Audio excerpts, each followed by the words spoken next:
Hi, my name's Rachel Jepson. I'm a musician and I'm also a counsellor.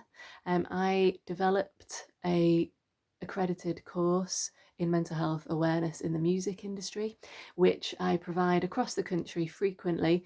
But at the moment, I can't, obviously, because we've all been told to stay at home and keep safe.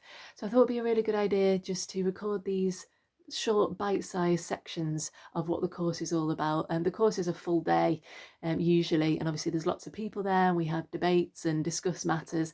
But yeah, putting these down I thought would be really interesting for people. It may resonate with people, it may help them, it may help support them, and it also may make people think about things that hadn't crossed their minds before and give them a new perspective on the industry, especially around mental health.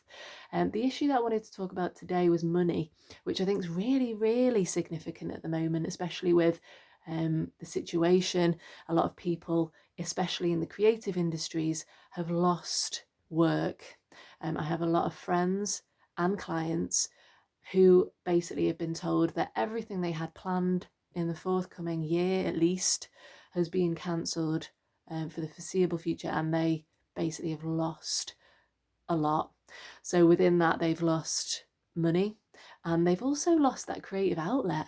They've also lost what they were going to do, which they may have been really, really looking forward to.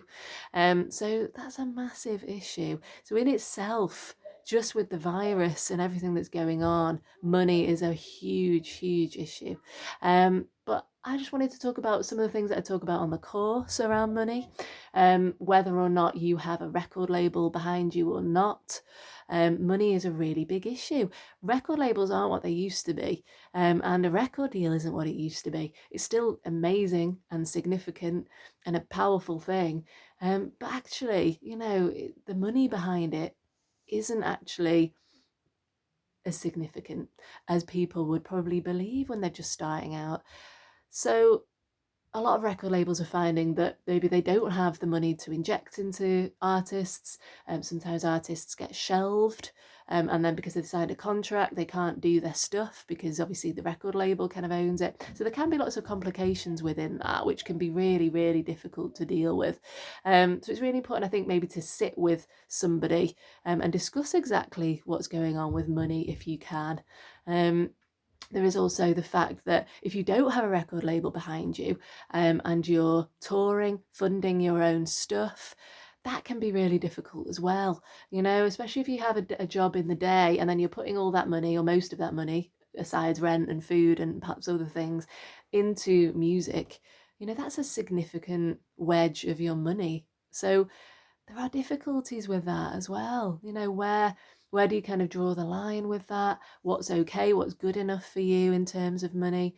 The fact that a lot of promoters and venues don't pay acts that are playing originals, which is really, really, really disturbing. And it's always been something that I've thought was pretty shoddy, really, being a musician.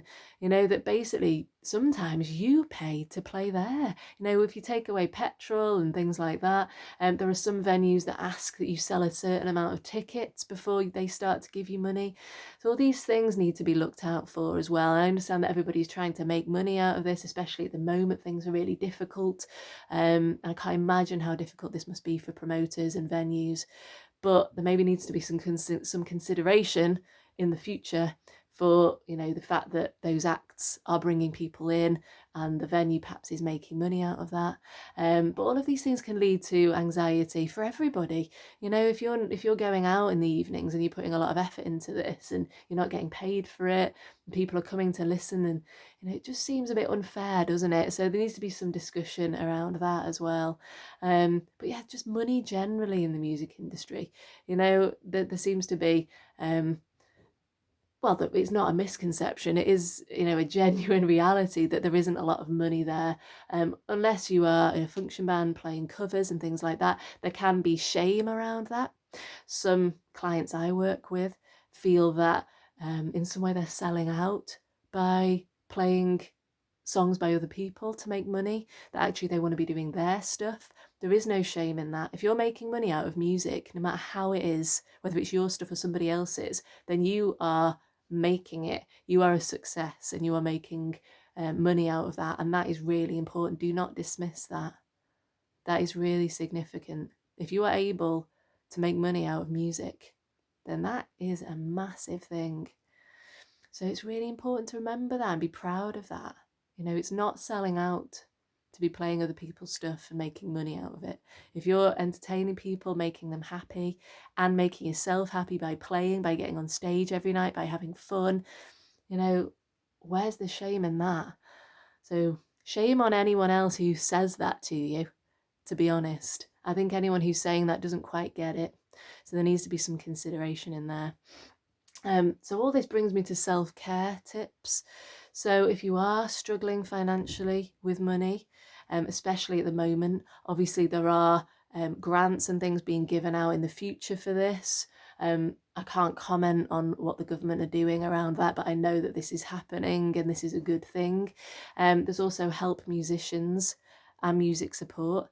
I know that Help Musicians have given a lot of funding away, especially these last few weeks, to musicians, which is absolutely amazing. If anyone out there wants to donate to Help Musicians or music support, obviously go on their websites. There are donate pages.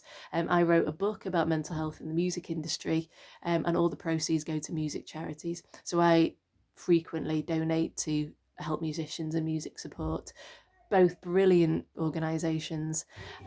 Also, there's Musicians Union as well. So if you have any questions about money, if you're feeling you should be paid and you're not being paid, all that kind of stuff, Musicians Union is brilliant. Incorporated Society of Musicians, ISM, are great. There are loads of other places, PRS.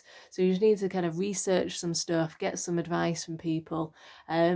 But I hope you really enjoyed this, and I hope that you've learned something, and that, again, some of it's resonated with you. My website is www.counsellingformusicians.co.uk. Thank you. Bye.